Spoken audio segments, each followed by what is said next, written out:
अद्वैत अगर प्रियंका की मर्जी के बिना उसके साथ संबंध बनाएगा तो क्या प्रियंका उससे शादी के लिए कभी राजी होगी? और वो सब छोड़ो माँ, जब उसे पता चलेगा कि उसकी माँ और बहन ही उसे शेर के मुंह में डाल गए तो क्या इस हरकत के लिए वो हमें माफ कर पाएगी? हमारा प्लान फेल हो गया तो? चुप कर। मंजू ने गुस्से में रश्मिका की तरफ देखा और उसका हाथ पकड़कर रूम से बाहर ले जाते हुए बोली, मैं जो भी कर रही हूँ प्रियंका और तेरे भले के लिए कर रही हूँ। बेटी है मेरी, दुश्मन नहीं। अब बार बार मनहूस बातें करके मुझे डरा मत। चल यहाँ से। इतना कहकर मंजू ने रश्मिका को अपना पूरा प्लान समझा दिया। आराम से, उठ जाएगा।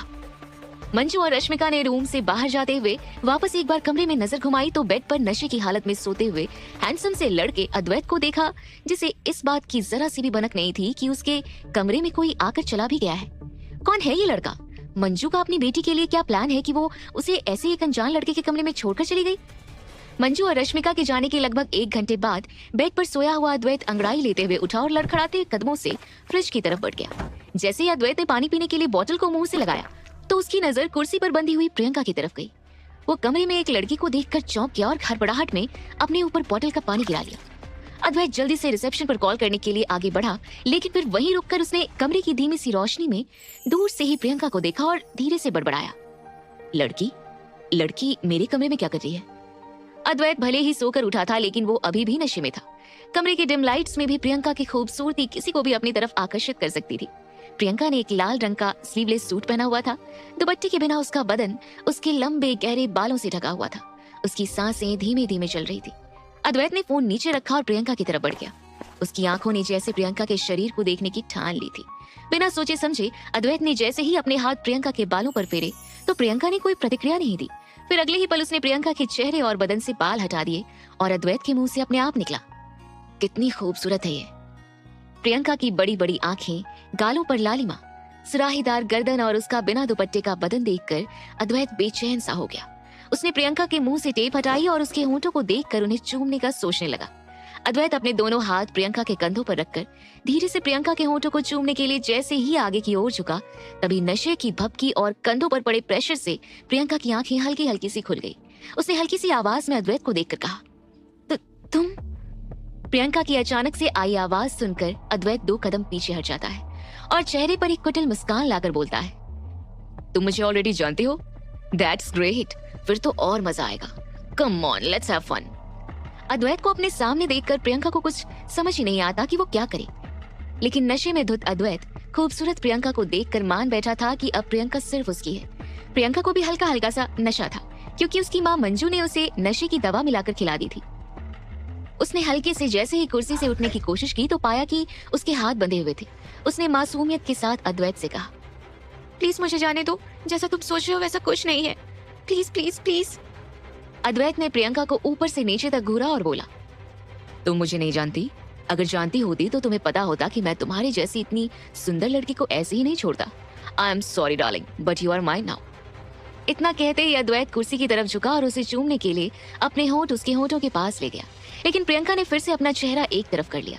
प्रियंका बार बार अपना चेहरा इधर उधर करते हुए अपने आप को बचाती रही, जिस वजह से अद्वैत के अंदर छटपटाहट बढ़ती गई और गुस्से में कुर्सी पर हाथ मारकर बोला, ये सही है, पहले तो खुद मेरे कमरे तक आई और अब भोली बनने का नाटक कर रही है। तू क्या चाहती है कि मैं तेरे साथ जबरदस्ती करूं? देख, मान जा, तू भी मजे ले और मुझे भी लेने दे, समझी? इतना कहकर अद्वैत ने प्रियंका के बाल मुट्ठी में भरकर जोर से खींच दिए।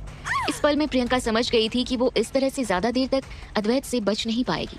उसने अपना दिमाग दौड़ाया और चेहरे पर नकली मुस्कान लाते हुए जवाब दिया, सही कहा तुमने, मैं तुम्हारे कमरे में हूँ तो इसका मतलब यही है कि मैं भी वही चाहती हूँ जो तुम चाहते हो। तुम जो बोलोगे मैं वो करूंगी, लेकिन एटलीस्ट मेरे हाथ तो खोलो, मैं बहुत अनकंफर्टेबल हूँ, मुझे भी एंजॉय करने दो। प्रियंका की बात सुनकर अद्वैत को तो जैसे अपने कानों पर विश्वास ही नहीं हुआ। उसके चेहरे के भाव एकदम से बदल गए। अब की ना तूने मेरे टाइप की बातें। अद्वैत बिना समय गवाए तुरंत प्रियंका के हाथ खोलने शुरू कर देता है।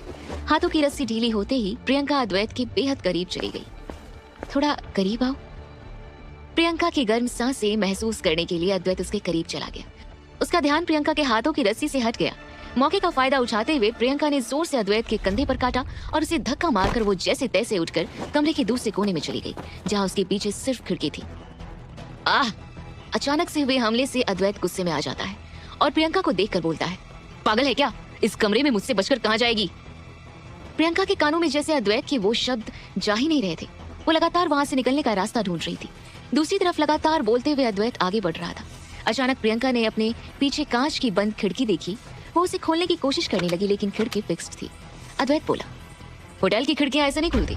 You don't have an option, तुम्हें मेरे पास आना ही होगा।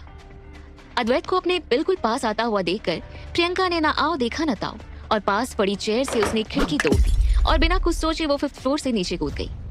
पागल है क्या? अद्वैत की बात पूरी होने से पहले प्रियंका छलांग लगा चुकी थी। अद्वैत जल्दी से खिड़की से नीचे देखता है और फिर तुरंत ही नीचे की ओर भागा। दूसरी तरफ पानी में एक तेज छपाक की आवाज के साथ 5th फ्लोर से प्रियंका स्विमिंग पूल में आ गिरी। 5th फ्लोर से बीचों बीच स्विमिंग पूल में गिरने की वजह से हर तरफ पानी की बूंदें छिड़क गई। मेहमान चौंक कर अपनी जगह से उठ खड़े हुए। लाल रंग की सलवार कमीज में पूल में गिरी प्रियंका का भीगा बदन कांच की तरह चमक रहा था, जिसे प्रियंका ने दोनों हाथों से छुपाने की कोशिश की। वाह, क्या एंट्री ली है दुल्हन ने, प्रियंका को देखकर वहां मौजूद मेहमानों में से किसी ने बोला। दुल्हन? ये शब्द सुनकर प्रियंका ने आसपास नजर घुमाकर देखा तो उसे पता चला कि जिस फ्लोर पर वो आकर गिरी वहां एक शादी का फंक्शन चल रहा था। मेहमानों को अपनी तरफ घूरता देख प्रियंका पानी पानी हो गई। वो वहां से जल्दी से निकलकर भाग जाना चाहती थी। इधर प्रियंका पूल में गिरकर बाहर निकलने के लिए हाथ पांव मार रही थी। तभी थोड़ी दूरी पर दूल्हे के लिबास में खड़ा हुआ एक हैंडसम शख्स जो काफी सीरियस दिख रहा था, वो ये सब देखकर पूल के पास आ गया। उसकी नजर भीगी हुई प्रियंका पर गई तो वो उसकी खूबसूरती को देखकर उसमें खो सा गया। तभी पार्टी का एक गेस्ट राघव के पास आकर बोला, दूल्हे साहब, दुल्हन ठंड में ठिठुर रही है, बाहर तो निकालो। उस आदमी की बात सुनकर आसपास का माहौल ठिठोली में बदल गया। हंसी मजाक की आवाजें सुनकर राघव का ध्यान टूटा और उसने बिना कुछ कहे अपना हाथ प्रियंका की तरफ बढ़ा दिया। लेकिन प्रियंका के दिमाग में अब भी उस मेहमान की बात चल रही थी। दुल्हन? ये लोग मुझे दुल्हन समझ रहे हैं। तभी राघव ने फिर से अपना हाथ उसकी तरफ बढ़ाया। बिना कुछ कहे प्रियंका की आंखों में वो इस तरह देख रहा था मानो कह रहा हो, मैं हूं ना, अपना हाथ तो बढ़ाओ। एक हाथ से प्रियंका ने अपना सीना ढक लिया जो उसके पारदर्शी लाल रंग के सूट से साफ साफ चमक रहा था, और अपना दूसरा हाथ राघव की ओर बढ़ा दिया। राघव ने उसका हाथ थामकर पूल से बाहर निकाला। प्रियंका पूरी तरह से भीग चुकी थी। उसका लाल सूट उसके बदन से चिपक गया था और उसके लंबे घने बालों में से पानी की बूंदें टप टप करके टपक रही थी। पानी से बाहर आकर प्रियंका को एहसास होता है कि सबकी नजरें उसके भीगे शरीर को ही घूर रही है। वो अपने दोनों हाथों से अपने बदन को ढकने की कोशिश कर रही थी। उसको देख पार्टी में खुसर फुसर शुरू हो गई। इतने बड़े घर की दुल्हन और इस हालत में? मेहमानों की भीड़ से एक आवाज आई, मुझे तो नहीं लगता कि ये राघव की दुल्हन है। पहला व्यक्ति अपने पास खड़े हुए दूसरे व्यक्ति से बोला, हाँ, मैंने देखा था राघव की गर्लफ्रेंड को, इसकी शक्ल तो उससे बिल्कुल नहीं मिलती। एक औरत ने कहा।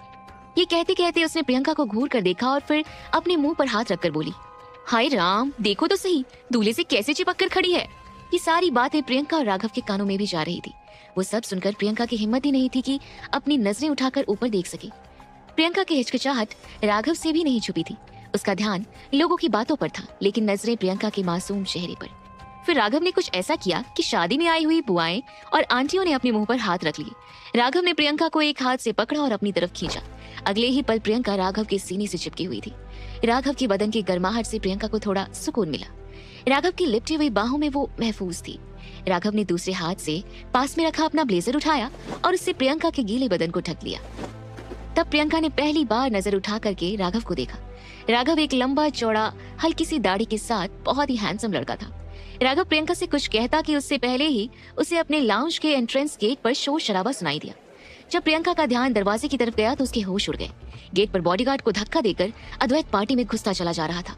वो जोर से चिल्लाया, जश्न जारी रखिए, मैं बस अपना सामान लेने आया हूँ, कमरे से गिर गया था। सब जानते थे अद्वैत किसकी बात कर रहा था। अद्वैत को देखकर प्रियंका सहम गई और राघव के पीछे छुप गई। राघव ने प्रियंका का डर भांप लिया था। क्या होने वाला है आगे? क्या अद्वैत ले जाएगा अपने साथ प्रियंका को, या राघव बनेगा उसकी ढाल? आखिर क्यों एक माँ अपनी ही बेटी को किसी और के हाथ में सौंपना चाहती है? इन सभी सवालों के जवाब जानने के लिए सुनिए अगला एपिसोड सिर्फ पॉकेट एफएम पर।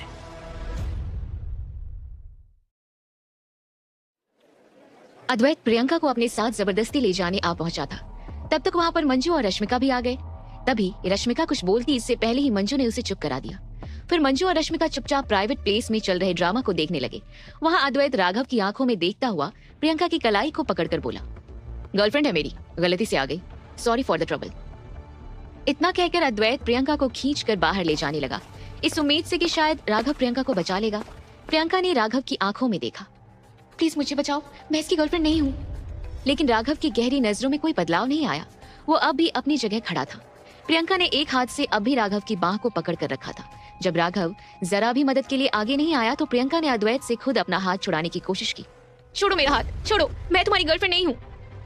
आई डोंट केयर, मेरे कमरे में बिना मुझसे पूछे आई थी ना, तो अब बिना मेरी मर्जी के जाने नहीं दूंगा। मेरे साथ चलो। अद्वैत के मुंह से प्रियंका के लिए ऐसी बातें सुनकर आसपास के लोग दंग थे। वो प्रियंका को तिरस्कार भरी नजरों से देखने लगे। अद्वैत की बात सुनकर प्रियंका भी समझ गई थी कि अद्वैत उसकी एक नहीं सुनने वाला। अद्वैत गुस्से में उसका हाथ पकड़कर खींचने लगा। प्रियंका जोर से अपना हाथ छुड़ाकर फिर से राघव के पीछे जा चुकी।